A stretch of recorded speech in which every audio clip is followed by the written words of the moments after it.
अब आपको गुजरात के बेट द्वारका की कुछ तस्वीरें दिखाता हूं। वो तस्वीरें जो खुद बताएंगी कि कानून का बुलडोजर जब चलता है तो चाहे भूमाफिया हो चाहे कोई वक्फ हो, कानून का बुलडोजर सबको सिरे से नापता हुआ चलता है, सबको सबक सिखाता है।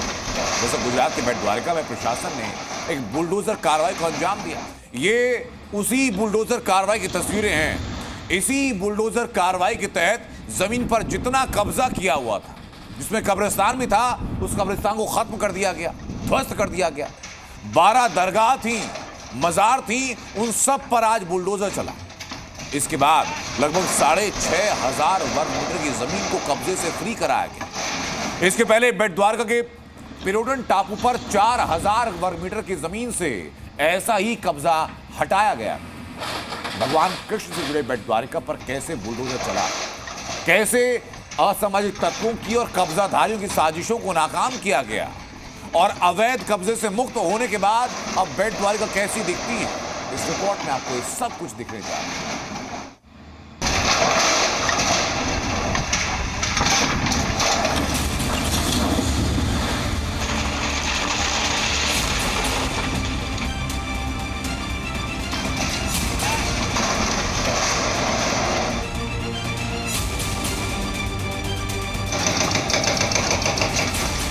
न दरगाहें बची न मजार।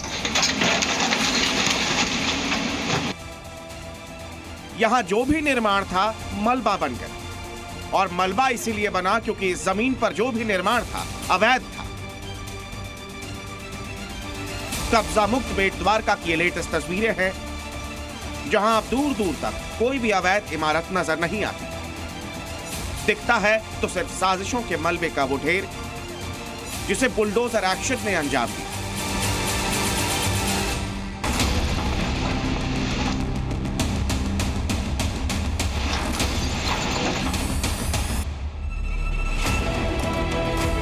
बेट द्वारका की पावन भूमि से अतिक्रमण हटाने की शुरुआत साल 2022 में ही हो गई थी, लेकिन बार बार कोई न कोई पेच डालकर अवैध अतिक्रमण को बचाने की कोशिशें होती रही। पिछली बार वक्फ बोर्ड ने इस मामले में दखल दिया था। वक्फ बोर्ड ने बेट द्वारका के 12 धार्मिक स्थलों को अपनी संपत्ति करार दिया था। इस दावे के बाद मामला गुजरात हाईकोर्ट पहुंचा, और सुनवाई के बाद हाईकोर्ट ने साफ कहा, जिन जमीनों पर वक्फ का दावा है वो सरकारी जमीन है, और इन जमीनों पर किए गए निर्माण पूरी तरह से अवैध है। गुजरात हाईकोर्ट का फैसला आते ही ऑपरेशन बेट द्वारका का आखिरी चरण शुरू हुआ, जिसके बाद बेट द्वारका से अतिक्रमण पूरी तरह हटा दिया गया। अभी हम जिस जगह पे है वो बेट द्वारका से नजदीक बालापर गांव है। वहाँ पे काफ़ी बड़ी संख्या में डिमोलेशन की कामगिरी की गई। गुजरात की समुद्री सीमा से सटे इलाकों में मुस्लिम जनसंख्या में वृद्धि को गंभीरता से सरकार की ओर से लिया गया। सरकार की ओर से बड़ी कार्यवाही की गई। 1000 से ज़्यादा पुलिस कर्मचारियों को साथ में रखकर ये पूरा डिमोलेशन की कार्यवाही की गई थी। बेट द्वारका और इसके नजदीकी द्वीपों पर अवैध अतिक्रमण व्यापार और सुरक्षा दोनों के लिए खतरा साबित हो रहा था।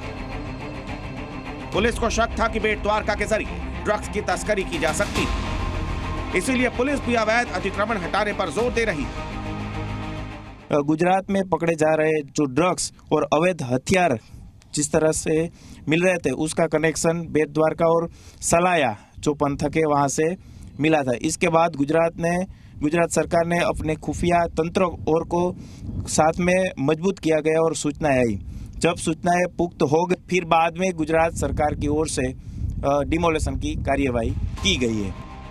सरकारी भूमि और सुरक्षा के साथ ही बेट द्वारका पर अतिक्रमण उन श्रद्धालुओं के लिए भी पीड़ादायक था जो भगवान कृष्ण को आराध्य मानते हैं, क्योंकि अतिक्रमण की आड़ में मंदिर के नजदीकी इलाकों में मजारें और दरगाह खड़ी कर दी गई।